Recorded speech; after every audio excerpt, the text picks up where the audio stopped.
Laurent Tessier. Bonjour Alexandre, bonjour Marion, bonjour à tous. Rédacteur en chef de l'émission Pascal Pro et vous sur Europe 1 entre 11h et 13h. Alors au menu aujourd'hui, Laurent, Bruno Retailleau dans le journal Aujourd'hui en France. L'humiliation, ça suffit. Ce sont les mots du ministre de l'Intérieur. Oui, la France est humiliée chaque semaine, pas seulement sur les histoires d'OQTF. Quand une nouvelle fois, samedi à Cannes, des policiers ont été attaqués par un Algérien avec un couteau, connu des services de police, notamment pour trafic de stupéfiants, selon les informations d'Europe 1.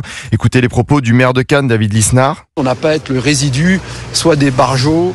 On n'a pas à être la poubelle du monde, quoi. La France est humiliée quand à Paris, vous avez le théâtre de la Gaîté Lyrique occupé par des migrants depuis le 10 décembre. Elia, gérante du restaurant La Gaîté Lyrique à côté du théâtre, est à bout. Elle ne peut plus travailler. Cette maman ne peut plus rembourser son crédit. Elle est en grande détresse et elle a lancé un appel à l'aide samedi soir sur Europe 1. J'étais toute seule, livrée à moi-même, avec ma peine, avec mon malheur, à tous les jours désespérés, à me faire menacer de mort.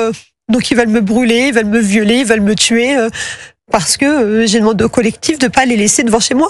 Je trouve ça pas normal que la mairie n'ait jamais répondu à mes appels, à mes courriers. La France est humiliée par ceux qui n'assument rien, comme sur l'affiche de la France insoumise, caricaturant Cyril Hanouna avec des relents antisémites. Et les filles accusent maintenant l'intelligence artificielle d'Elon Musk, le député insoumis Paul Vannier sur France 5. C'est visuel, il a été produit en recourant à l'intelligence artificielle, au logiciel Grok, celui d'Elon Musk. Et tout le week-end, la France insoumise a sorti les rames. Et quand on plonge dans le grand n'importe quoi, on perd ses nerfs, comme Jean-Luc Mélenchon hier sur France 3. L'affiche Cyril Hanouna, c'est une erreur ou pas? Mais écoutez, monsieur, pourquoi vous me posez cette question? De quel droit? De quel droit? Qui vous êtes? Parce que c'est vous. Vous m'accusez?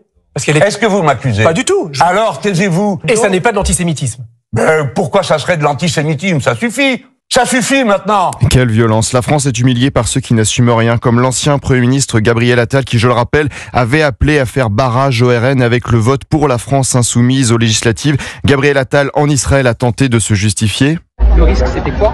C'était que le RN soit majoritaire. Il y a moins de députés LFI qu'il y en avait avant la dissolution, ça personne le dit. La France est humiliée quand mes confrères d'autres médias se taisent et ne soutiennent pas notre camarade de CNews Sylvain, agressé, frappé vendredi à Paris par des migrants devant la Gaîté Lyrique alors qu'il faisait simplement son travail. La France est humiliée quand certains lancent des accusations qui n'ont aucun sens, comme Karim Zeribi sur Didier Deschamps et l'équipe de France de football sur Sud Radio. Je pense que Deschamps, c'est Retailleau. Je pense qu'il a un problème avec les Algériens. Je pense qu'il a un problème avec les Franco-Algériens. Magnès Akliouche et Ryan Cherki, si tu les sélectionnes pas, c'est que tu as un problème avec ces garçons-là. Il y a des points communs, c'est leur origine. Mais dis-le nous, Didier Retailleau. Nos instances sont humiliées. Une première en Ligue 1, le match de foot Angers-Monaco a été interrompu samedi pour permettre aux joueurs musulmans de rompre le jeûne du Ramadan, alors que la Fédération française de football s'y oppose. Principe de laïcité, pas de réaction de la ministre des Sports qui défend le port du voile. La France va mal quand on voit que le concert d'Enrico Macias a été saboté samedi soir à Paris par des individus qui ont lancé des boules puantes juste avant l'entracte. Moi je m'en fous, ils peuvent faire ce qu'ils veulent, même me jeter une bombe. Heureusement que c'était que des boules puantes.